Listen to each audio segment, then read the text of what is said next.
got to know. I need every minute I can get because I love to talk. So good morning, and I'm so thankful to be here. Thank you, Sandy, for inviting me. This is just a real honor to be here with Dr. Hacker and Jamie and Nicole and some of the folks that I see just on a consistently basis, and we're all trying to go around Kentucky and talk about the same initiatives and really push things forward in the areas of wellness and physical activity and nutrition and reducing hunger and all the things that matter to our children.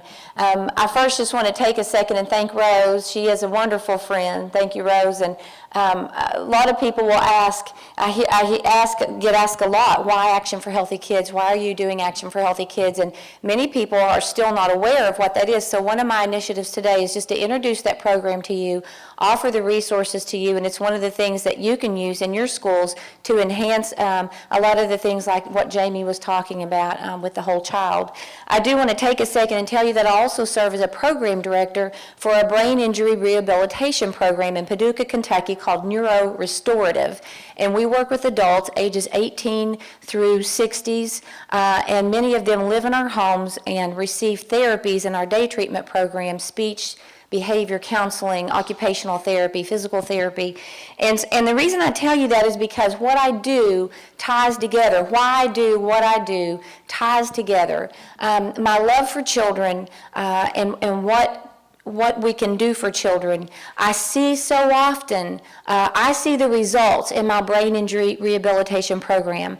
I see the folks that are the substance abusers that received a brain injury as a result of that. I see the folks with obesity that have had a stroke or have gone blind or received a brain injury as a result of a chronic disease. I see the folks that mentally have been devastated and have attempted a suicide attempt and have failed at that and have received a brain injury as a result of that. So I've got my toes in, one foot is in prevention and one foot is in post-acute care. And so my goal with Action for Healthy Kids is to push, and for the faith-based program is to push, you can live a better life. You can have a better life. You can be the person that you want to be. And this Action for Healthy Kids is one of the resources that I see as prevention. So Action for Healthy Kids, am I supposed to have a clicker? Okay. You can see I get off and running, and am I doing something wrong? No, it's not you. Okay. I'm trying to juggle few ports. You're fine. As long as I get extra minutes on my timer. So again, just going to this, let me just move through here. The important things. Look at this beautiful baby. Isn't she gorgeous? This is my 2-year-old granddaughter, and I talk about the important things. The children are the important things, aren't they? The children that we love, and not just my granddaughter, not just my own 3 children, but the children throughout our Commonwealth and throughout our country and throughout our world. We love the children. We want the children to be healthy and happy, and she is one of the most important things in my life, and I want her to be able to grow up in a world where she can be healthy and happy and thrive. Action for Healthy Kids, who are we? We mobilize schools, families, professionals across the U.S. to take actions that lead to healthy eating, physical activity, those initiatives that will help increase what we want in that school wellness environment, to be a healthier school. And the goal is to be able to take what the children learn in school and use it at home. And we also try to work with the parents in different initiatives, and I'll talk about that in just a second. But our goal is to create the school community where children learn how to make these healthy choices. And I know that there's some criticisms behind, well, the parents have to be able to do this when the children come home. We focus on that as well, and I'll touch on that later on in this PowerPoint. But here's the challenge, and this is where my heart just saddens. If you look around the kindergarten classroom, we know that about 1 in 3 of these will be obese adults, and those are counted among the millions of new cases of diabetes, heart disease, stroke, and cancer. And many of those folks I see in my brain injury rehab facility every single day. And folks, I really believe this is one of the highest forms of child abuse that we can possibly have. It's when we are not giving that child the ability to have access to healthy food, physical activity, and choices that will lead to a healthy lifestyle, because we're already putting them at a disadvantage if we're not giving them that success to move ahead in their life as adults. So they're already at a disadvantage. These are some statistics that you can look at. I'm not going to read all of these to you. I'm sure everybody in this room is well aware of the statistics that we have going on. But a couple of things that make me very, very sad. Only 1 in 3 children are physically active every day, and also only 6 states require physical activity at physical education at every grade level, and Jamie has already talked about that. We're considering this a national crisis. Do you know that about 15,000 individuals are denied to serve in our military every year because they are not fit to serve due to obesity issues? One of our U.S. Army generals has said that becoming overweight or obese has become the leading medical reason that recruits are rejected from military service. So why schools? Why are we here today? Folks, you guys, those of you that are in the schools, representing the schools, have anything to do with the schools, you have access every single day to these children.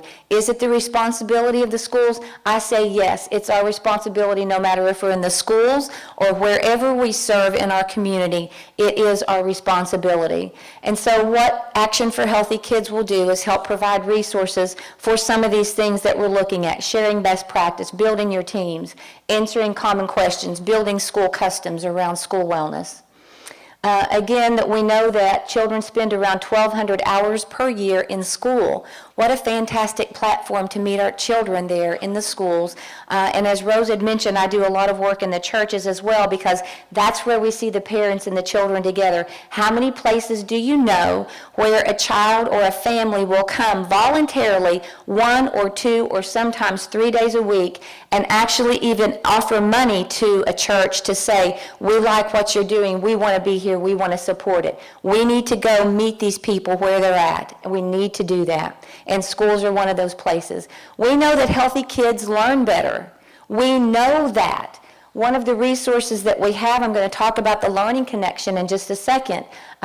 It's something that you can use with administrators. If you're not getting administrator buy-in, it's got some great resources in it to go to your administrators and say, hey, it's important that our kids have this in our school environment because they will learn better. We know that undernourished children tend to have low energy and are often irritable and have difficulty concentrating.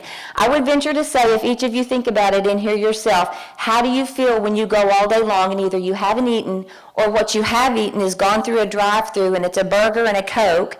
I mean, we get to feel sluggish, we're tired, and we actually don't even realize it until we go, you know what, I need to do something different, and we make a change, and we begin to change our own bodies, our own minds, and then we realize how much better we feel and how much more work we get done. Why can't we make that connection for our schools and for our school children? We also know that they score lower on vocabulary, reading, comprehension, and arithmetic tests. We know that. We know that. Think about the kids that are coming in for breakfast. How many of them are eating a healthy breakfast before school starts each morning? One of the great resources that Action for Healthy Kids has, they come out about in February, are school grants. If you are interested in a breakfast grant or a Game On grant, Game On is our physical activity and nutrition grants to help promote physical activity in the school, whatever program you're trying to implement. Breakfast grants are an aim at reducing hunger, and they're also an aim at providing alternative breakfast models in your school. So breakfast in the classroom, breakfast on the bus, a la carte.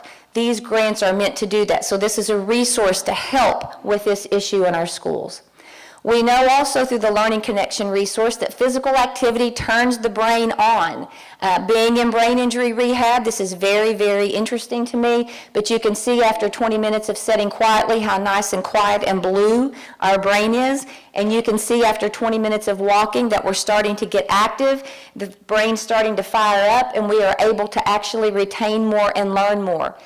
One of the things that we do know that it increases learning ability, it increases attentiveness, the level of engagement, it decreases behavior, and it increases our kids actually being present in school and ready to learn. Why can't we understand this and implement it? We are so focused on the agenda that we have to have, and I get it, but we need administrators to buy into the fact that physical activity and nutrition are so important in the learning environment. I think when we grasp that, we'll be able to build it into our day a little better.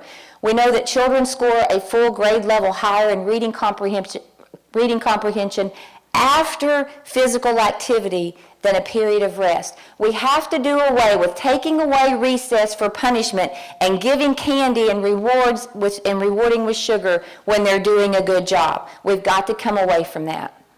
We know that obese and overweight kids miss 2 to 4 times as much as healthy kids due to illness and social concerns like bullying. And we also know that obese children miss an average of 12 days of school per year, 2 more days than the normal weight students. That averages out to be about a $13 million loss. So economically, that hurts us as well. This is the Learning Connection, everything I just talked about. This is a digital resource that you can get at actionforhealthykids.org/learning-connection. So this is something that you can use in your school when you're help building your school wellness team and you need to make a case to your administrators. This is a resource that you can use. I could talk all day about making it personal.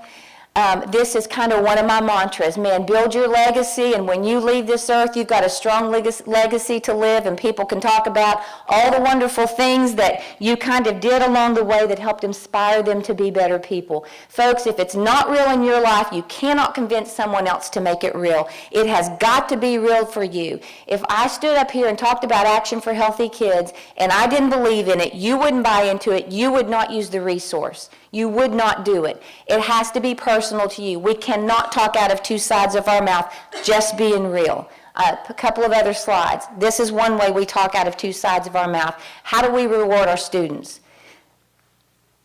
Rewarding children with unhealthy foods in school undermines our efforts to teach them about good nutrition.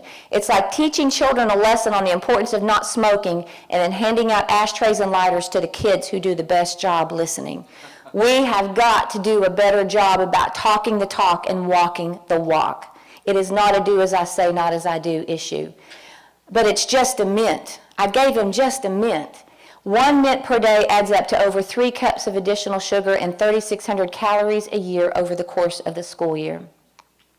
In biology class, we talk about nutrition. In physical activity, we talk about nutrition. In phys ed, we talk about nutrition and we talk about the importance of it. But then we give mixed messages. We have birthday celebrations and we bring in cupcakes and all the wonderful things that we love to eat. I'm not saying they're taboo. I'm just saying most classes have these things over 25 times a year. There's got to be a better message in place. We give mixed messages with our fundraisers.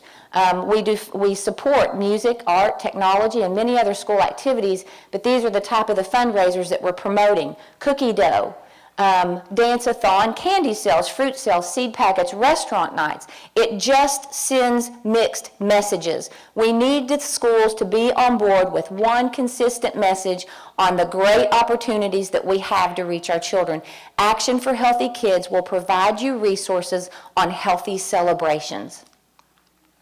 And just another way that we promote. PTO calendars will have fun runs, but we'll also have family fundraiser at Joe's Joe's Food Joint. These are just another issue of mixed messages that we give. Game On is our signature free program. It's online. It's a 6-step process, and I'm trying to move through these quickly. Here are the goals of Game On: helping students learn about practices, provide schools with a framework, engage educators, and support long-term wellness policies. Game On is, how long does it run? It depends on your school. You can use it for as many months as you want or as many weeks as you want. You can tailor-make it to your school. And you can actually use the Game On grants to help support that, which these grants, again, do come out in February. This is how you find that. There's the website for it, and I do have a table at the far end of the building. If you need more information on this, you can come down and see me. I'll give you a card and a handout. Just kind of seeing where I'm at on time. There's the 6 steps to Game On. Again, I have that information at the table.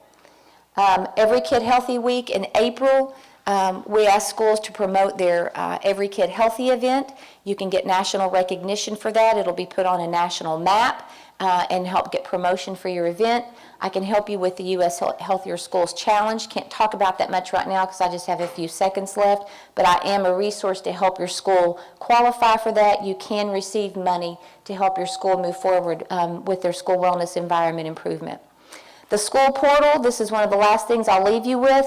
You can access the school portal, create a school profile. There goes that alarm. But it will, there's several things that you can do with the school portal. You can complete the school health index on there. The other thing that you can do, if you've completed the school health index for the Alliance, all we need to do is just get the date that you've completed that. We're sharing data with the Alliance, so that's one step ahead of the game.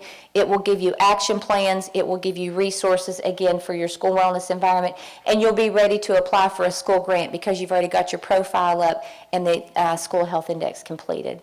So that is not all I have, but it's all I can tell you now. So anyway, if you need to see me, I'm at the table at the other end of the building, and I appreciate being here today.